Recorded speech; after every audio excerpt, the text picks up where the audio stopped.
আজ আমি সোমবার বড়া বানাবো। হ্যাঁ, তাতে কি করতে হয় দেখো। এই যে বিউলির ডালটাকে আমি কাল রাত্রিরে ভিজিয়ে রেখেছিলাম, এখন সেটা মিক্সিতে দিয়ে, সারা রাত ভিজেছে, এবার এই ডালটাকে আমি মিক্সিতে বেটে নেব। এই মিক্সিতে তুলে নিই।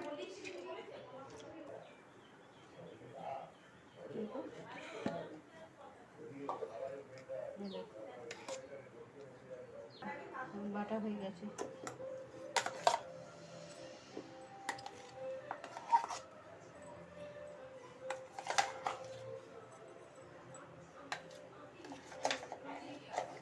কি সুন্দর বাটা হয়ে গেছে।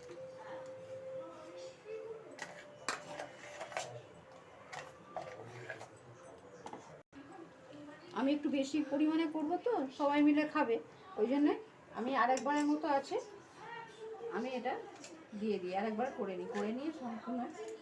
একবার এটা হলো না, ওই জন্য আমি আরেকবার দিয়ে দিই ডালটা।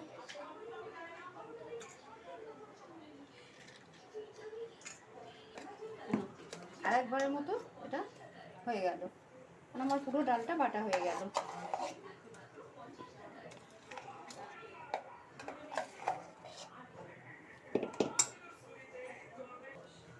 এটা হচ্ছে আতপ চাল বাটা। এটা আমি সকালবেলা 2 ঘন্টার মতো ভিজিয়েছিলাম, ভিজিয়ে আমি শিলেতে এটা বেটে নিয়েছি। আমি মিক্সিতে বাটিনি, আমি শিলেতে বেটে নিয়েছি। নিয়ে এটা এখন এর মধ্যে, ডালটার মধ্যে আমি দিয়ে দিলাম।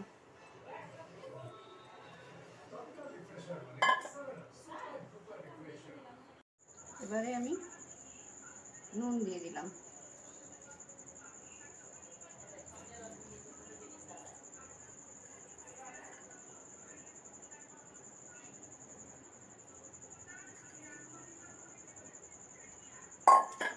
কাঁচা লঙ্কা দিলাম, এই হিং দিলাম।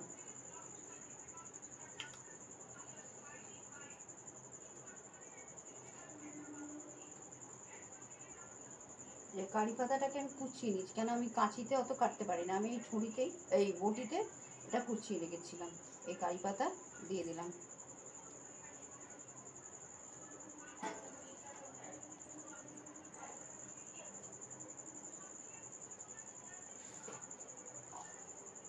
বুঝেছো? এই গোলমরিচ একটু দিয়ে দিলাম, গোলমরিচ গুঁড়ো দিয়ে এটাকে ভালো করে ফাটাতে হবে।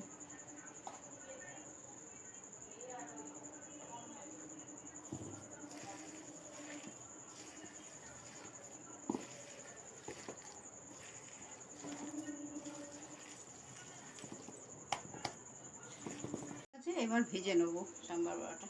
এই কড়াতে তেল দিয়ে দিলাম।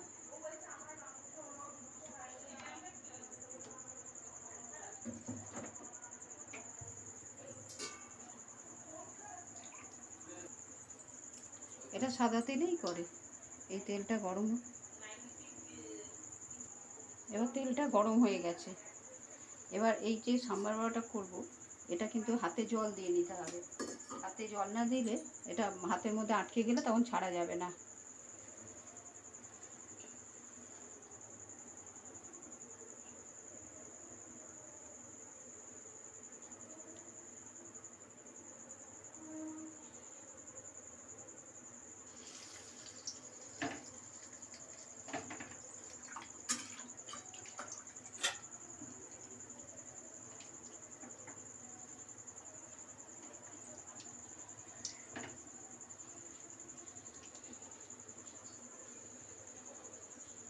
আবার দেখো, বেশি জল শুদ্ধ হাত দিলে আবার জল ছিটকে উঠবে।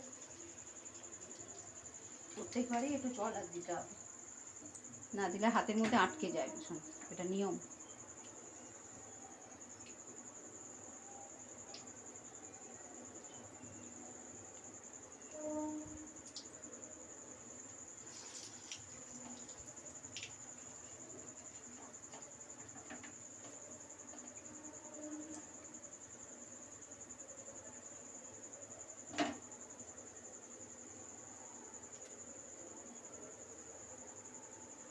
যা পারছি তাই করছি, ঠিকমতো পারফেক্ট হচ্ছে না।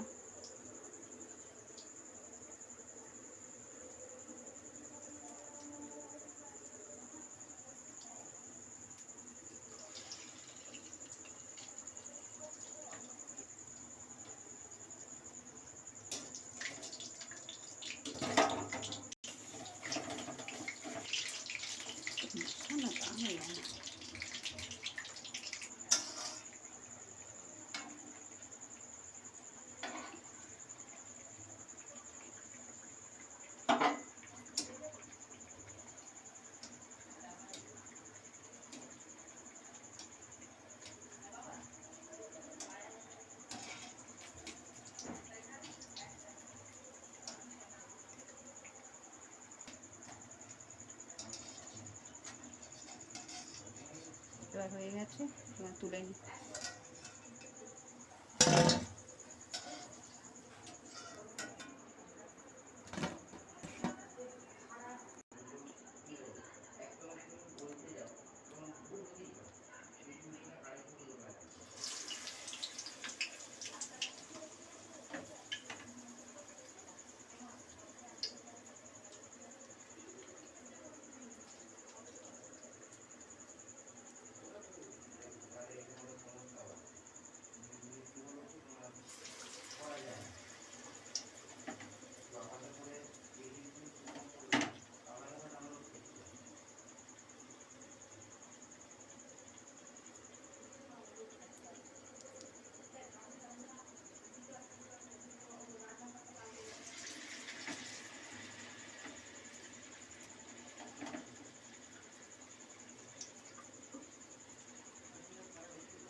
এই যে হয়ে এসছে, একটু লাল লাল হয়ে গেলে তুলে নেবো। এরমভাবে করে খেয়ে দেখো, ভালো লাগলে চ্যানেলটা সাবস্ক্রাইব করো, আমার পাশে থেকো। পাশে না থাকলে কী করে আমি বা এগোবো? তোমাদের ভালো লাগবে কি করে? আমারও তো ভালো লাগবে যে তোমরা আমার পাশে আছো। খেয়ে দেখো, আবার কমেন্টে জানিও। এবার এগুলো তুলে নেবো।